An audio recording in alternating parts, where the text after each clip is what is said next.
Alright, this is a video I've been working on since I moved into this house. It's just taken me a long time to get everything done. Basically, I'll do one of every switch and receptacle in the house. So I got some two-way paddle switches. I got some three-way paddle switches. I got a bunch of regular outlets. All of them are 15 amp. I have some of these ground fault interrupter outlets. They're all 15 amp with built-in night lights for the bathrooms and stuff. I find they're pretty helpful. I got some of these outlets that have two USB connectors. They're not great. They were kind of expensive. I don't know if I'll buy them again. Obviously a box of Morettes. Use them every once in a while. Screwdrivers were on sale, so I grabbed a bunch of those. Grabbed one of these voltage testers and wire strippers. And I only use the unbreakable switch plate covers because obviously I've found I break them half the time, so just getting the unbreakable ones for 10 cents more is the way to go. I don't need a lot of Romex 14.2 cable just because I'm just replacing things, so it's not that big of a deal. And as always, make sure you know your local guidelines and what you're doing before you start working on electrical, because there's a risk of shock and there's a risk of fire. Obviously, before you work on anything, you want to make sure that the breaker's off and that there's no power.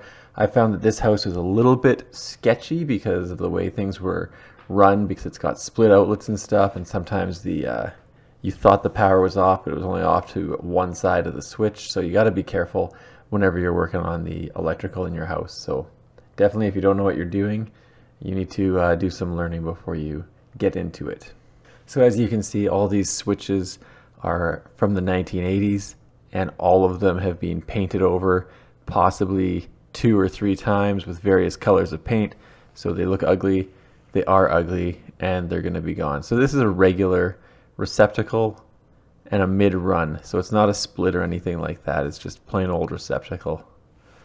And one positive thing about how the house was wired is that plenty of cable was left in the box, so I could go in, clip it, and then strip the wires, and there's still plenty. I could do this probably 2 or 3 more times the way I do it here, and it wouldn't be an issue with running out of any cable.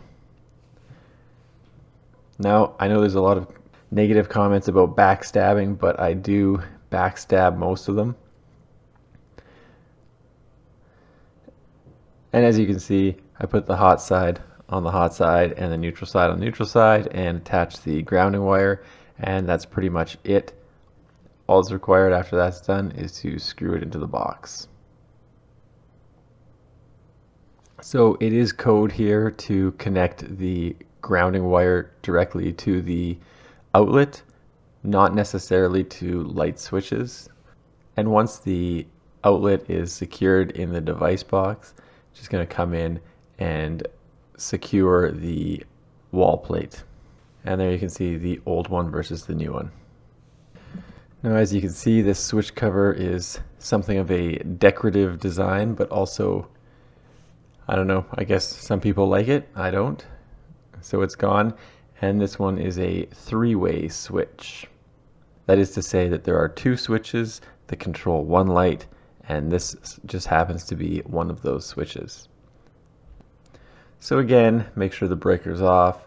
Use something to test to make sure that you actually turn the correct breaker off, and then remove the switch from the device box.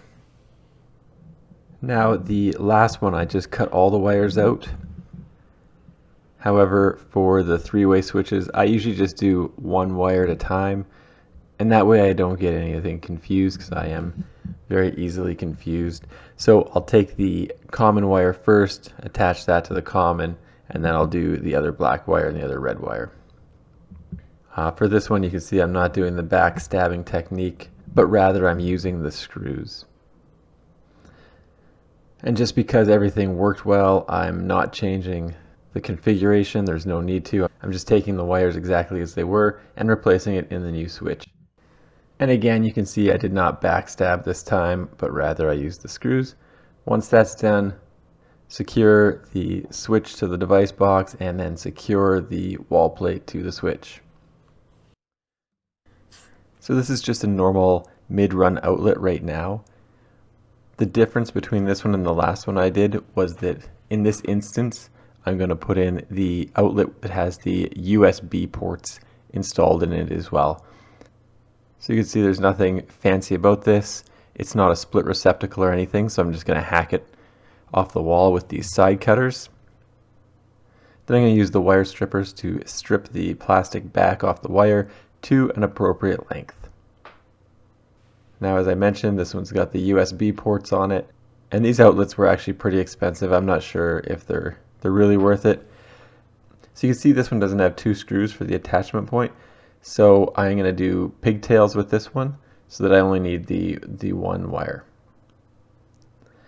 And I'll just use a piece of junk wire and pull out a black and white strand so that I can do the pigtails. And I'll also strip the pigtail wires back to an appropriate length as well, and you'll also need wire nuts for this. So I'm doing the hot wires first, just tying the original 2 wires in, and then adding the 3rd wire, which is the pigtail, and that's going to hook up to my device, and I'm going to do the same thing for the white wire.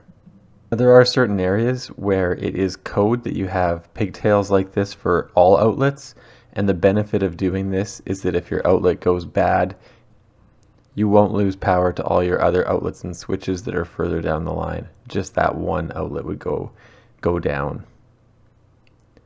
So you can see there's no backstabbing on this either. You have to use the screws to attach the hot and neutral wires to the outlet. And just like the hot wires, I will get a pigtail going for the neutral wires and attach that to the outlet. And once the hot and neutral wires are connected, I will then connect the ground wire and then insert the device into the device box. This outlet is pretty big, so it is good that the screws are recessed or they'd be really close to the side of the device box. And like I said, these outlets are actually pretty expensive. I think they were in the realm of $35.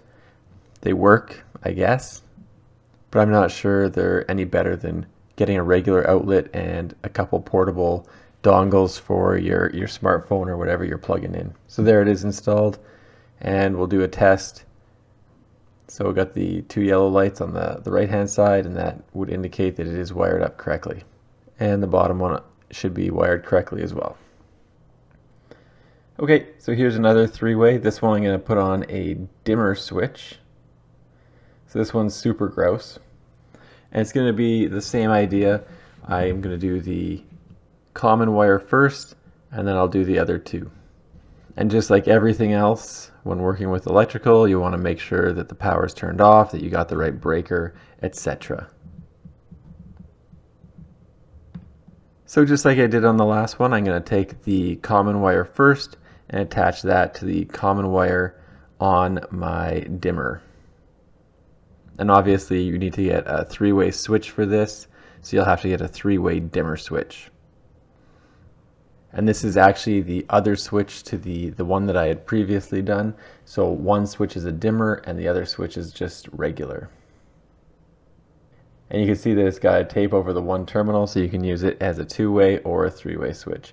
This one has the back stabs, but it also has a screw, so you have to do the back stab and then screw it in. So a little bit of a variation there, but same idea. And just like the last one, I'm not going to mix it up. I'm just going to keep it exactly the same as it was for simplicity's sake. If it was working, it works. And then I'll remove the second traveler wire. And other than the grounding wire, it'll be the last wire that I need to insert into this dimmer switch. Now this is obviously not a lesson in how to lay out a 3-way switch and light combination, so you'll have to look elsewhere for that. The 3-way switch can also be difficult if it's not wired correctly as well. The last thing I'll do is put in the grounding wire and then put everything back in the device box and put on a switch plate cover. So you can see the dimmer works, the lights work, everything's fine. Now this one is a little bit different. I was hoping to do this ground fault interrupter circuit here, but this can't be done because it's a 15 amp GFCI. It is close to a sink, but because it's in the kitchen, each of those outlets for the plug-in are 15 amps, so it's on two different breakers, that one plug-in, and I cannot put the that type of GFCI on there.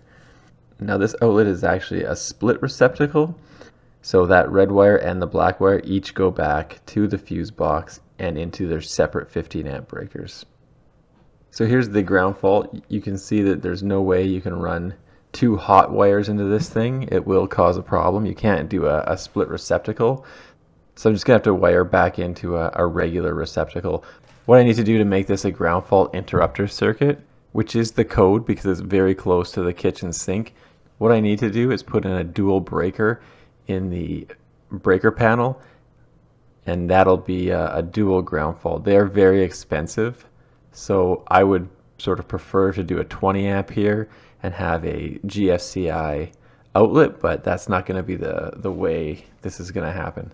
So for the split receptacle, you see you got to break that piece off in between the two screws on the hot side, and then I'm going to attach the red wire and the black wire each to one of the two screws on the hot side.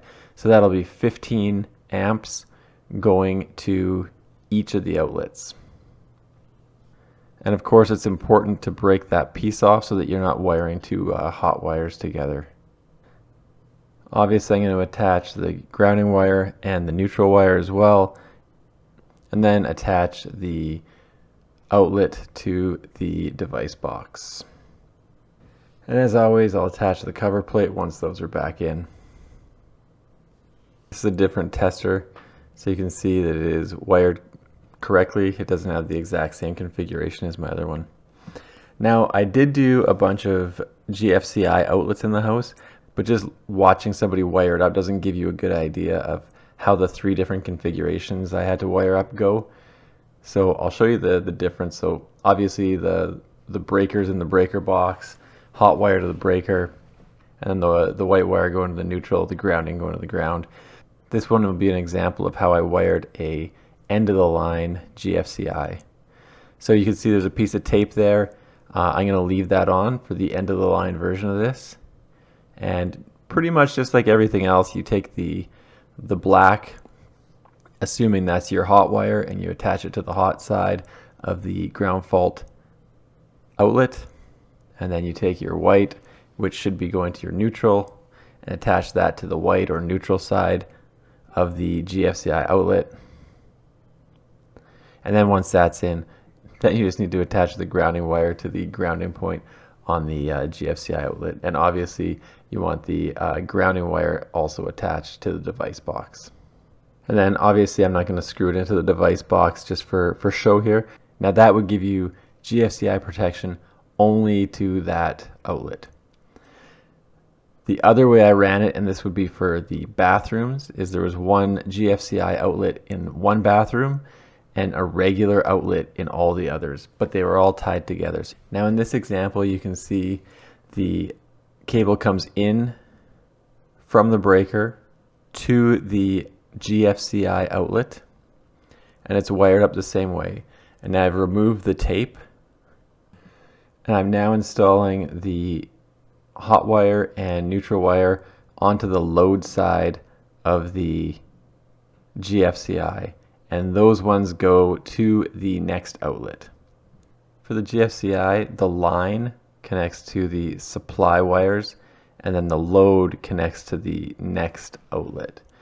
So now in this configuration, not only will the GFCI outlet be protected with the ground fault protection, but this outlet will as well. And this is how all my bathrooms are wired up. So the supply comes into one of the bathrooms and it actually has the GFCI breaker on it. Then from there it branches off to the other two bathrooms which don't have GFCI outlets, but because it's downstream from the GFCI outlet, they have the ground fault protection. So once you turn on the breaker, you can trip the outlet, you can do your test or whatever, but it's going to cut power to every other outlet that's downstream of it, just because of the way that it's set up in this configuration. Now the third and final way that I have things set up is to have the GFCI outlet in the middle of the run, so not at the end, but also set up so that the other outlets or switches downstream do not have the ground fault protection on them. Now I did this setup in areas where there were lights downstream from the GFCI so that those would stay on if the ground fault tripped. There's no need for those to turn off. So I don't need to change that outlet. I just need to change how things were wired in the device box with the GFCI. So obviously with the power turned off, I'm going to do the exact same technique I did with the USB outlet and put a pigtail on this. So using the Moretz, I'll connect all the black wires, which would be the hot wires in this configuration, and then I'll do the exact same thing with all the neutral wires.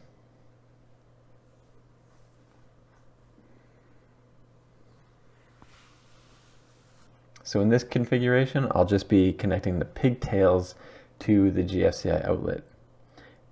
And this will be done the exact same way that I did the first time, with the white neutral on the side that says neutral or white, and the hot black wire on the side that says hot. And obviously this does not have the backstab, so I'm going to have to use the screws on it. So in this configuration, I'll have the ground fault protection only on the GFCI switch. Everything after it will not have the ground fault protection. And as mentioned, there are cases where you want that. One example of where you might want to do this is where the power comes into the GFCI and then out from the GFCI to, say, a bathroom light or a bathroom fan. You may not want to have your lights go off if the GFCI trips. And then obviously once you turn the power back on, you can test it by hitting the test and reset buttons, and obviously you'd want to use the tester to make sure that it's wired in correctly for all the outlets and switches that you did. It definitely took a long time to change all the switches and outlets, but it was definitely worth it as the old ones looked terrible once I had painted the walls. Thanks for checking out my video. Don't forget to like and subscribe.